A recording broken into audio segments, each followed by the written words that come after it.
Cat on her new couch is the best thing that has ever happened to me.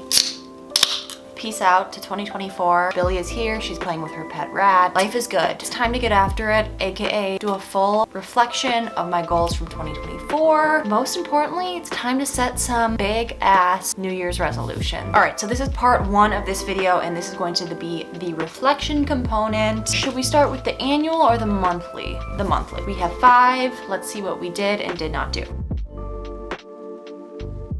First on the list, submit my waiver for a case that I'm working on. In case you're unfamiliar, I'm a law student and I'm partaking in a clinic where I represent a client. Spoiler alert, this did not get done since, again, I'm a student attorney. I'm working under my professor and I'm waiting on him before I have the green flag to submit it. To do a YouTube consultation. Have not watched my prior video, watch it now. I hired a Fiverr YouTube analyst to audit my YouTube channel. Goal number 3, use all my ClassPass points. After writing this goal, I realized my ClassPass period starts on the 13th of every month. So I have like 10 points left, but I will 100% use them before January 13th. We're gonna give ourselves a half a point on that one because technically I have not used them all yet. Number 4, take my niece and nephew to see The Grinch at the Children's Theater. One I did not do because I was shocked to find that one ticket for this was like $68. I'm sorry, my nephew's 3, my niece is 1. I did take him to see animated Grinch in theaters. So honestly,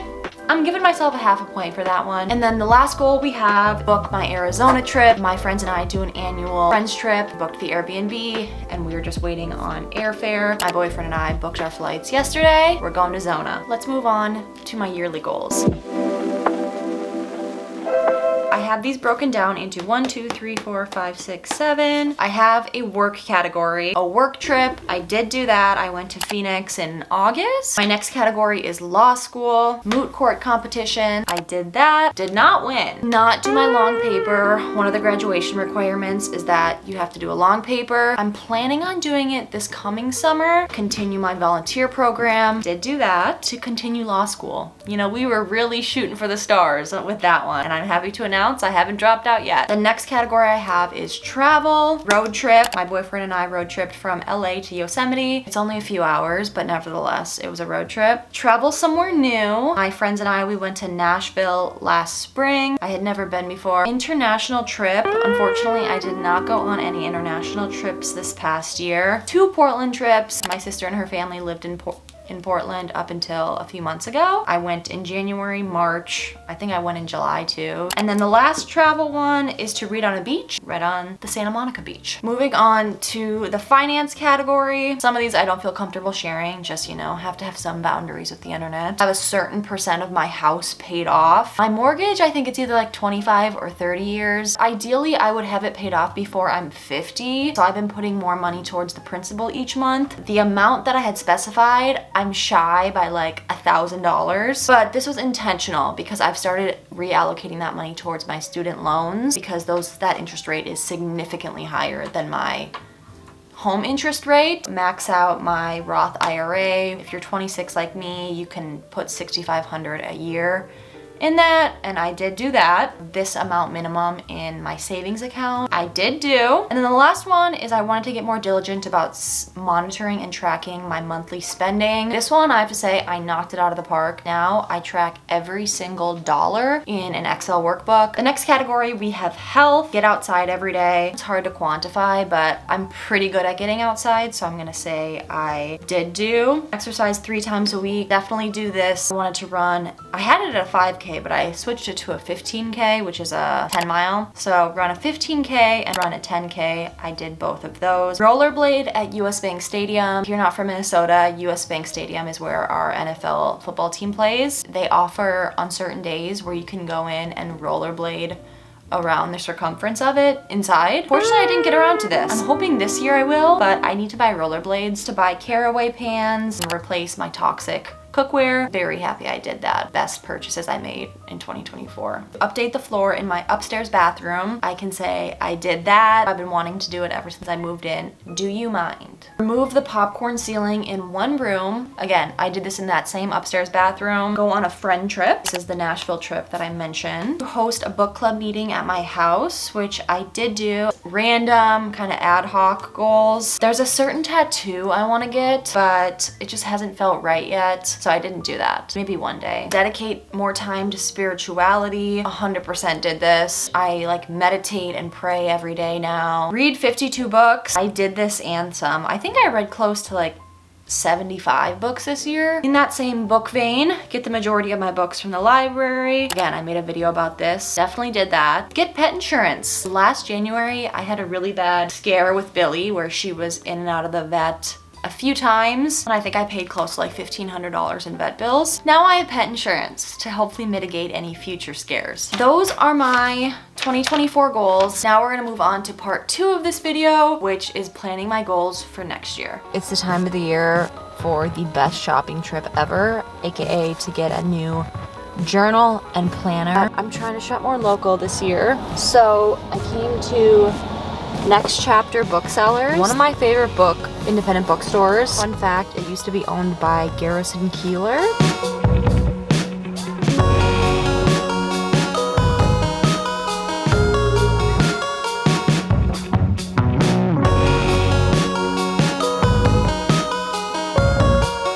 Y'all do not tempt me with a good time.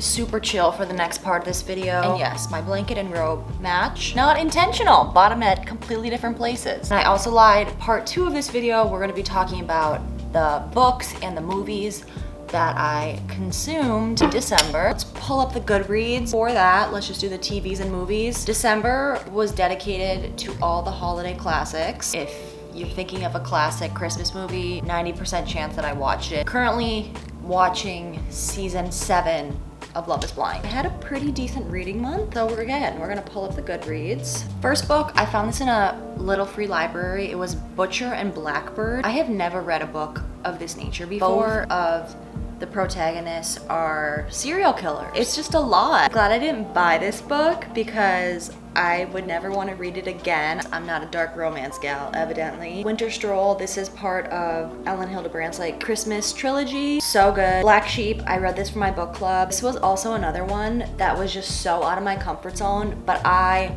loved it. And not to give spoilers, it's about Satanism, and it was just intriguing because I don't know too much about Satanism. I actually did learn a lot, and it brought me down like a Google rabbit hole. Winter Storms, this was the next one in the Ellen Hildebrandt series. Beyond Getting By, this was like a self-help type-esque book. Finances and just not over-consuming and living within your means. Christmas Bookshop, this was just a cutesy Christmas, like rom-com type style, nothing crazy. Hillbilly Elegy, this was J.D. Vance's memoir. I said in a prior video, I am not his #1 superfan, but I really did enjoy this book. I thought it gave a unique perspective into class. When Life Gives You Lululemons, this was the Devil Wears Prada trilogy, the 3rd one. It followed Emily, who was Andy's co-worker, and I loved it. I am definitely the target audience for these type of books, like suburban, rich mom, like not me, but I love reading about like suburbia, rich mom vibe. About attachment styles. I did buy this one, which I'm glad I did because I wrote all in it. Spoiler alert, I have an anxious attachment style. So,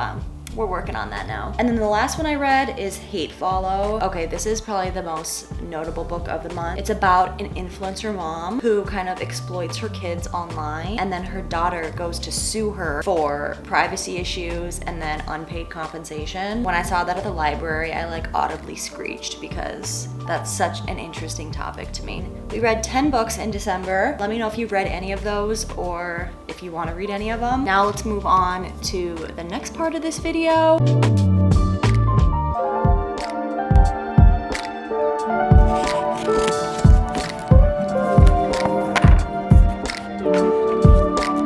Congrats, So you've made it to the last part of this video, making my 2025 New Year's resolution. I know it's gonna be a good year because this planner is probably my favorite planner I've ever had. But we're gonna start off with the annual goals.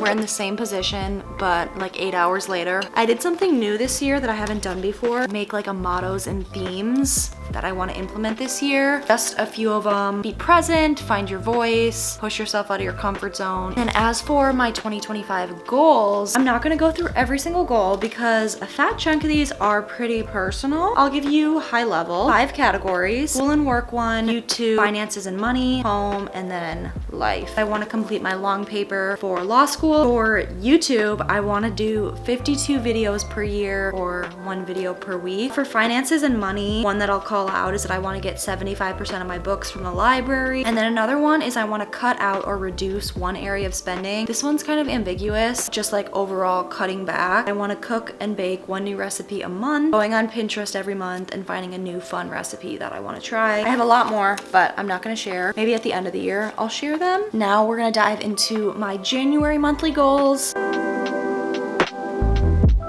The first one is obviously try a new recipe. The next one is have a low spend month. A lot of people do no spend months, especially in January when you've gone on like a spending bender in December. Low spend month being I don't want to buy frivolous things. Like I don't really need any new clothes. I don't need new books. If I run out of things, I'll replace it obviously, just to start the year off on a financially mindful foot. I want to plan a new YouTube series. I did Vlogember and then Vlogmas on YouTube Shorts, and I had a lot of fun doing that. I'm not gonna do that again because daily vlogging is just not my jam. I was so burnt out of myself. I'm not kidding, having to look at clips of myself every single day. It really could like horrendous things for the self-esteem and body image. I have a few ideas. Ruminating, run 10 miles. I've done a 10-mile race before, but I have not run 10 miles since. I just want to do it because I have some other running goals. And then the last one for January is to take my niece and nephew out on a fun excursion. I don't know what this is, maybe like a water park or